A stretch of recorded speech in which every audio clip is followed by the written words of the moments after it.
함께 나누실 하나님의 말씀은 여호수아 6장 8절에서 27절까지 말씀입니다. 오늘은 어리석은 순종의 승리라는 제목으로 함께 말씀을 나누겠습니다. 세상을 살아갈수록 나이가 들수록 좋은 것은 지혜를 얻는 것이 아닐까 생각이 됩니다. 나이가 들수록 뭐가 좋을까 싶긴 하지만 또 한편으로는 젊은이들이 아직 어린 사람들이 알지 못하는 그들이 가질 수 없는 지혜를 우리가 가져가기 때문에 나이가 드는 것도 좋지 않을까 생각이 됩니다. 세상 돌아가는 것은 경험이나 통계를 뛰어넘고 또 이성적인 판단으로 설명을 다 할 수 없고 일의 결과를 우리가 다 내다볼 수 없다는 사실을 알고 그래서 우리의 생각이 더 넓어지고 더 깊어진다는 뜻이 아닐까 생각이 됩니다. 이 세상을 설명할 수 있는 깔끔한 법칙이나 그런 공식은 존재하지 않습니다. 한마디로 그냥 이 공식 하나면 끝났으면 좋겠다 그런 마음이 사실 있으실 텐데 그랬으면 얼마나 좋겠습니까? 그런데 모든 게 상황에 따라 다 달라지는 우리의 삶을 이미 경험해 보셨을 겁니다. 하나님을 생각하지 않고는 해명되지 않는 그런 요소가 너무나도 많고 또 하나님을 신뢰한다면 서둘러 결론을 내릴 수 없는 일들, 하나님을 신뢰하기 때문에 이게 끝이 아닐 거야 라고 생각하는 일들이 얼마나 많은가 하는 거죠. 어리석음이 때로는 가장 지혜로운 것이 될 수 있다. 저는 그렇게 믿습니다. 약할 때 강함이 될 수 있기 때문이기도 합니다. 죽어야 살 수 있고 나누어야 행복하기 때문이기도 합니다. 이 말들은 우리가 알고 있는 법칙과는 정반대의 일들, 정반대의 얘기들을 하나님께서 요구하시는 것 같습니다. 이스라엘의 이 가나안 정복, 이 여호수아와 함께하는 이 가나안 정복 전쟁도 그렇고 그 여리고 성을 정복하는 이 전쟁은 그 전형을 보여주고 있는 것이다 말할 수 있을 것 같습니다. 여리고는 가나안 땅의 방어 거점으로 아주 전략적으로 중요한 요충지였습니다. 가나안 본토의 중부지방, 아주 허리에 해당하는 지방이었기 때문에 아주 교통의 요충지였기도 했고 또 이스라엘 군대는 반드시 이 여리고를 정복해야만 이 가나안 족속들, 이들의 남북으로 연합하는 것을 차단하고 가나안 중심부로 곧장 치고 들어갈 수 있었습니다. 6.25 때 마치 인천 상륙 작전을 했던 것과 비슷한 상황이 아닐까 생각이 됩니다. 그래서 여리고 왕으로서는 자신의 성읍이 이 여리고 성이 무너지면 가나안 땅의 허리가 꺾이게 됐기 때문에 무슨 수를 동원해서라도 자기의 성, 이 여리고 성을 사수해야만 했습니다. 그런 여리고 왕의 판단은 성문을 걸어 잠그고 버티는 것이었습니다. 이스라엘과 정면으로 맞서 싸우다가 크게 패했던 아모리 족속의 헤스본 왕, 바산 왕, 이들의 이야기를 이미 들었기 때문이기도 합니다. 그래서 방어하기로 작전을 정한 것입니다. 여리고 성은 사실상 군사작전으로는 공략이 거의 불가능한 천연적인 요새와 방벽을 갖추고 있었기 때문에 사실 이 여리고 왕의 판단은 옳은 판단이다 라고 얘기할 수 있습니다. 여리고 성읍에는 양식도 풍부했고 오아시스 성이라고 불릴 만큼 그 성 안에는 물도 풍부했습니다. 지형적으로도 아주 가파른 경사지에 아주 맨 꼭대기 정상에 자리하고 있었고 또 천연적으로 바위와 나무들로 이 장애물들이 자연스럽게 형성되어 있어서 섣불리 공격하기도 힘든 위치였고 또 성을 포위하고 만약에 시간을 보낸다 하더라도 예전에 그렇게 작전들을 많이 했잖아요. 성을 그대로 포위하고는 이 성에서 굶어 죽을 때까지 기다리는 그런 작전을 했는데 그것도 통하지 않는 여리고 성 안에는 먹을 것이 많고 물도 풍족했기 때문에 그것도 통하지 않고 오히려 침략하는 쪽에서 먼저 양식이 떨어져 물러가게 되는 그런 성이었습니다. 그러니 성문을 걸어 잠기고 지키려고 했던 그 작전은 사실상 지혜로운 작전으로 보였습니다. 이런 상황 속에서 이제 여호수아의 지도력이 시험대에 오른 것이다. 어쩌면 이렇게 볼 수도 있을 겁니다. 가나안 땅에서 치르는 첫 전투에서 지금 만약 승리하지 못한다면 군사들의 사기는 꺾이게 될 것이고 그의 지도력은 땅에 떨어질 수밖에 없을 겁니다. 그래서 여호수아는 엎드려 하나님께 간구하는 수밖에 달리 도리가 없었습니다. 우리가 오늘 읽었던 6장 이 바로 앞에 5장에서 그는 여호수아는 하나님의 사자를 만나게 됩니다. 그리고 거기에서 하나님께서 내가 이 전쟁을 주도한다라는 것을 알게 되었죠. 그는 하나님께 구하는 방법 외에는 다른 방법을 생각할 수가 없었습니다. 그때 하나님께서는 여호수아에게 오늘 읽었던 본문 앞부분에 2절과 3절에 보니까 내가 여리고와 그 왕과 용사들을 네 손에 넘겨주었으니 너희 모든 군사는 그 성을 둘러 성 주위를 매일 한 번씩 돌 때 엿새 동안에 그리하라 하면서 이렇게 저렇게 하나님께서 말씀해 주셨습니다. 이스라엘 행렬의 맨 앞에 무장한 군대가 있었고 또 양각 나팔을 부는 이들 그리고 언약궤를 맨 제사장들이 그 뒤를 이었습니다. 그들은 양각 나팔 소리 외에는 침묵 속에서 하루에 한 바퀴씩 6일을 돌고 또 7일째에는 7바퀴를 돌아야 했습니다. 왜 다른 방법이 아니고 이런 이상한 방법이었어야 했는지, 그것이 상대방의 전력이나 사기에 어떤 영향을 미치고 또 왜 이것이 승리의 요인이 되는지, 이렇게 하면 이길 수 있는 이유가 무엇인지 하나님은 전혀 설명하지 않으셨습니다. 모세가 이끌었던 군대도 몇 차례 전투를 했던 적이 있었습니다. 그때도 이런 방식의 전투는 한 번도 없었었죠. 모세가 산 위에서 아론과 홀의 도움을 받아서 손을 들고 기도할 때 손이 올라가면 이스라엘 백성들이 이기고 손이 내려오면 이스라엘 백성들이 지고 하는 그 전투에서도 그 전장의 맨 앞장서서 싸웠던 장소가 바로 이 여호수아였습니다. 여호수아가 기억을 해보면 아니 도대체 이런 전쟁은 없었는데 왜 하나님께서 오늘 이 여리고 앞에서는 이런 방법을 주시는가 궁금했을 겁니다. 순종하기 힘들었을 겁니다. 이런 싸움은 본 적이 없었습니다. 지금 여리고 전투에는 하나님께서 다만 순종하라는 것만 요구하시는 것 같았습니다. 여호수아가 가만히 생각해 봤을 때 그래, 침묵하는 것도 어쩌면 좋은 방법이 될 수 있겠다. 쟤네들도 무섭겠지. 우리가 어떻게 해야 될지 모르니까 걔네들도 안에 있으면 두렵겠지. 그렇게 생각하면서 여호수아가 그래, 순종해야겠다 라고 마음을 먹었을 겁니다. 그러나 여호수아에게 제사장들과 장로들이 찾아와서 이제 우리 어떻게 해야 됩니까? 할 때 여호수아가 과연 그 하나님께서 말씀하셨던 그 방법을 설명할 때 그들이 이해할 수 있었을까요?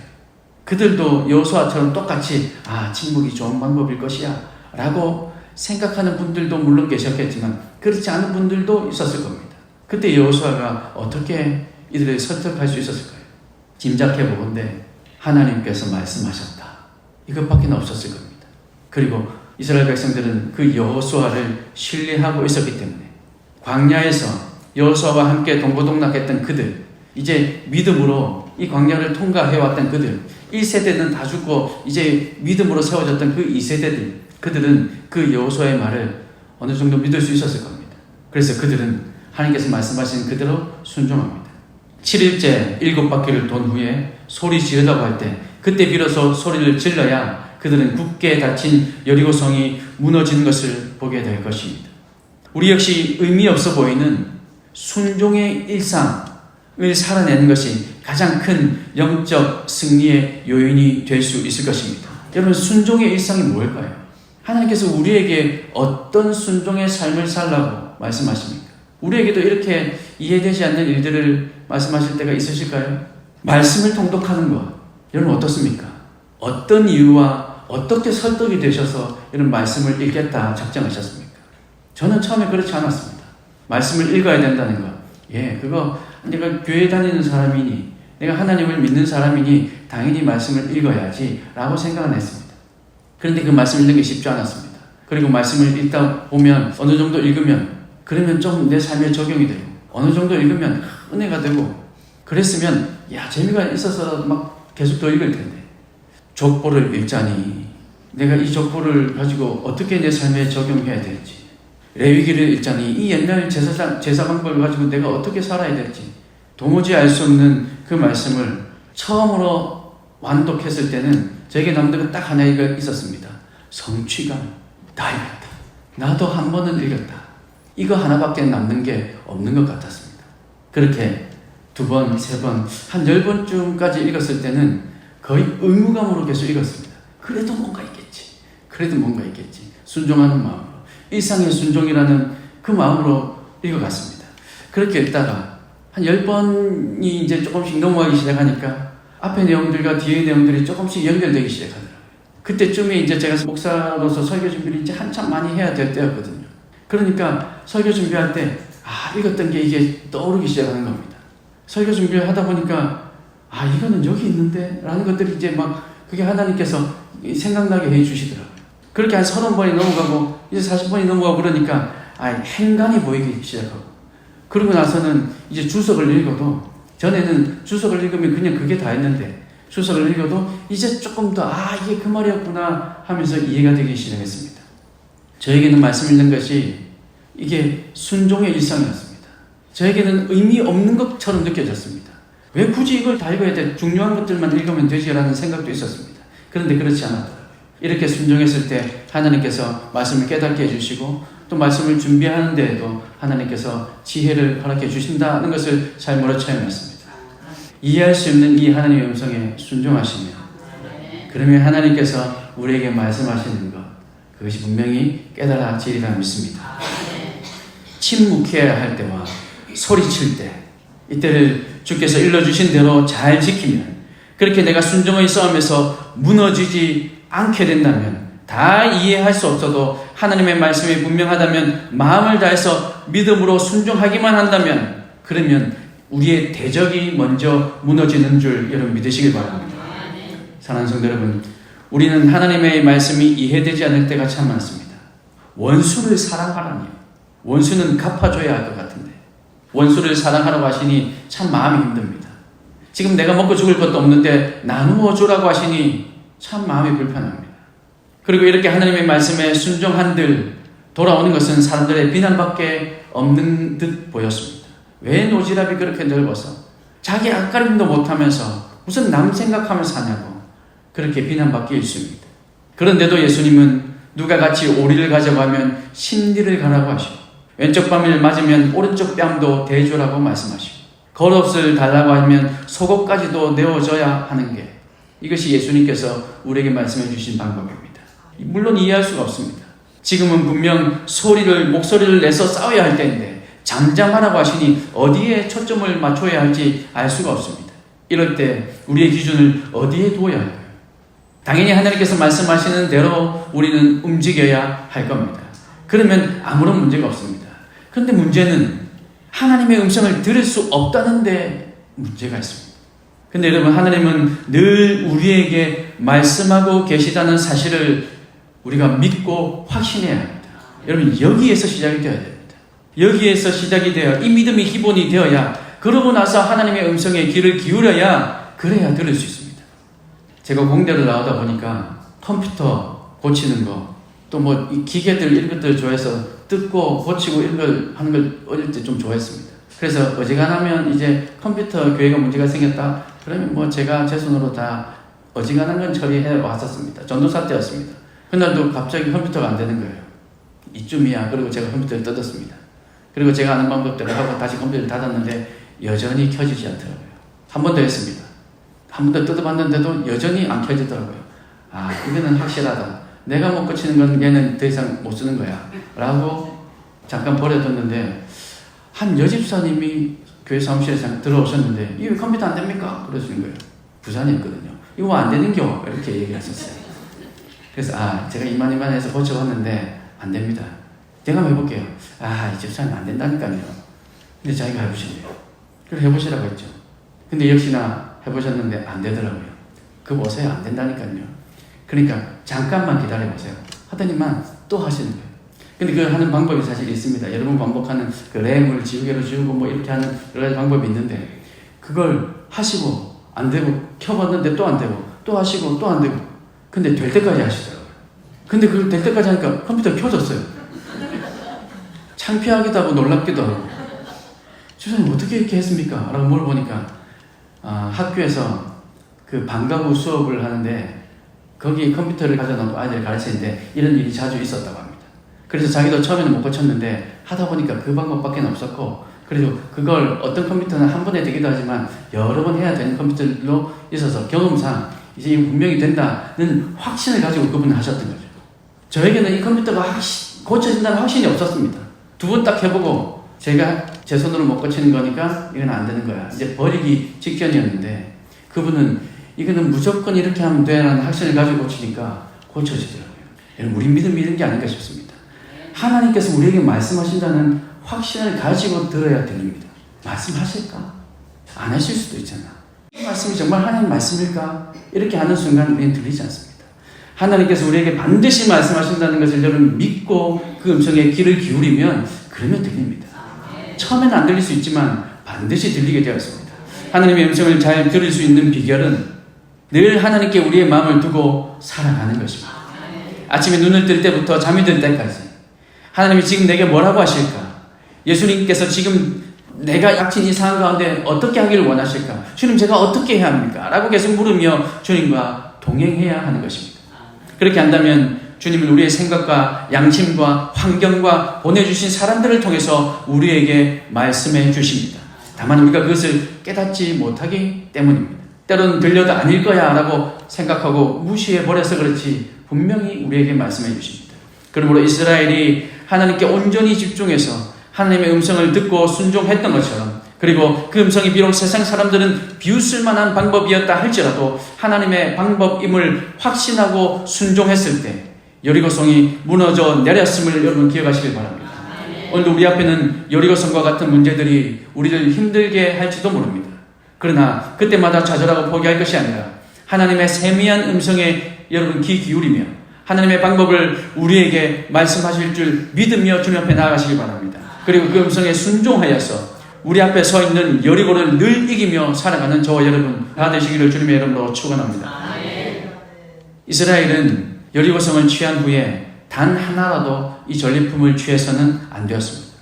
그들은 온전히 여호와께 바치라는 명령을 들었습니다. 여리고는 저주의 도시였습니다. 왜 그렇게 말할 수 있냐면 이 성읍의 사람과 짐승과 물건은 우상에게 바쳐졌거나 아니면 우상숭배와 관련된 것들이었기 때문에, 그래서 철저히 불살라지거나 파괴됨으로써 여호와께 온전히 바쳐져야 하는 그런 가증한 것들이었기 때문입니다. 그래서 그 도시는 심판을 통해서 하나님께 드려져야 했습니다. 불에 타지 않는 은과 금과 동과 철 이런 기구들은 하나님의 것으로 구별하여 여호와의 곳간에 두어야 했습니다. 이 일은 가나안에 대한 하나님의 심판이었기 때문에 그래서 온전히 하나님께 바쳐야 했던 것이죠. 또한 이스라엘 백성들이 가나안에서 살아갈 때 그들의 입장에서 지금 이 아까운 것들 다 버리라니, 다 불태우라니, 하나님 지금 우리가 가진 것도 없는데 지금 오랜 여정으로 인해서 우리에게 지금 이렇게 물자가 많이 부족한데 이거 우리가 쓰면 되지 않습니까? 라고 생각할 수 있었겠지만 이스라엘 백성들이 가나안에서 살아갈 때 그들에게 필요한 것, 그들의 풍요는 이 약탈 전쟁을 통해서 채워주시는 것이 아니라 하나님의 선물로 얻을 수 있는 것임을 그들이 믿어야 했었습니다. 사랑하는 성도 여러분, 우리는 수백 년 후에 이 사울을 한번 생각해 볼 필요가 있습니다. 선한 마음으로 아말렉과의 전투에서 승리한 후에 하나님께서 다 진멸하라고 하셨던 그 말씀에 순종하지 않고 양과 소를 끌어왔습니다. 그 이유는 좋은 이유였습니다. 길갈에서 하나님께 제사하기 위함이었다. 물론 명분이었을 수도 있겠지만 어쨌든 좋은 명분이라고 생각할 수 있잖아요. 인간의 눈으로 보기에는 선한 일이고 심지어 아주 지혜로운 일이었습니다. 그러나 사무엘을 통해서 하나님은 사울에게 순종이 제사보다 낫고 듣는 것이 순양의 기름보다 낫다라고 말씀하셨습니다. 사울의 심정이 이해되지 않는 것은 아니었지만 사울은 하나님께서 채우실 것을 깨닫지 못했던 것입니다. 눈앞에 보이는 것에 연연했던 것입니다. 하나님께서 광야에서도 이스라엘을 먹이고 입히고 인도하셨고 가나안에서도 마찬가지로 하나님은 이스라엘에게 이른 비와 늦은 비로 풍족히 먹이실 것이었습니다. 그런데 지금 이 이스라엘 백성들은 만약에 그것을 믿지 못하고 지금 그들의 눈앞에 보이는 이것들, 이 전리품들의 마음을 빼앗긴다면 그 하나님께서 원치 않으시는, 하나님께서 벌하실 수밖에 없는 일이었고 실제로 그 일이 이후에 아간이라는 사람을 통해서 그 일이 일어나는 것을 우리는 발견할 수 있습니다. 사울 시대에도 하나님은 여전히 그의 편팔과 의로우신 오른손으로 채우심을 믿어야 했습니다. 그리고 그것은 오늘 우리에게도 마찬가지입니다. 내 것은 하나도 없고 오직 모든 것이 하나님의 것이라고 고백하는 그 심령에게 하나님은 하늘의 것과 땅의 것으로 풍성히 채우심을 믿으시길 바랍니다. 하나님은 하나님의 방법으로 우리를 채우신다는 사실을 우리는 믿어야 할 것이고, 그래서 내 힘으로 내가 뭔가를 채우려고 하면 하나님이 개입할 여지가 없기 때문에 우리는 하나님께 내어 맡기고 하나님께서 하실 것을 믿고 우리는 온전히 순종하며 살아가는 것입니다. 그렇게 할 때 하나님께서 우리의 삶을 채우신다는 것을 여러분 믿으시고 또한 체험하시기를 주님의 이름으로 축복합니다. 이스라엘은 모든 것을 하나님께 온전히 바치되 남녀노소와 소와 양과 나귀를 칼날로 멸해야 했습니다. 하지만 살려야 할 것도 있었습니다. 그것은 정탐꾼을 도와서 여리고 정복을 가능케 했던 이 라합과 그의 가족들이었습니다. 그는 가나안에서 맨 먼저 회심한 이방인이었습니다. 그녀는 하나님을 선택하기 위해 자기 나라를 등진 그런 여인이었습니다. 전쟁이 있기도 전에 하늘과 땅에 오직 하나님만 참 신이시다 라고 인정했던 사람이었습니다. 하나님을 믿어서 그와 그의 집이 그래서 구원을 얻을 수 있었던 것이죠. 라합은 여리고성에서 극적으로 구출된 뒤에 정결의식을 통해서 이스라엘 공동체의 일원이 되었습니다. 이후 라합은 유다 지파의 한 족장인 살몬과 결혼해서 보아스를 낳았습니다. 룻기에 등장하는 룻과 결혼한 그 보아스죠. 룻과 보아스 사이에서 오벳이 태어났고 또 오벳이 이새를 낳고 이새가 이스라엘의 전무후무한 위대한 왕 다윗을 낳게 된 겁니다. 한때 여리고 성읍의 미천한 기생이었던 라합은 이스라엘 역사상 최고의 성군이라고 할 수 있는 다윗의 고조 할머니가 될 수 있었던 것이죠. 또한 그녀는 메시아 예수의 족보에 그 이름이 오르게 되는 크나큰 영광을 누리게 되었는데 이것은 듣고 믿은 대로 의심치 않고 행동했던 그 라합의 순전한 믿음 때문이었다라고 밖에는 말할 수 없는 것입니다. 순전한 믿음에 대한 하나님의 보상이라고 얘기할 수 있겠죠. 이스라엘의 가나안 전쟁은 순종의 전쟁이 될 것입니다.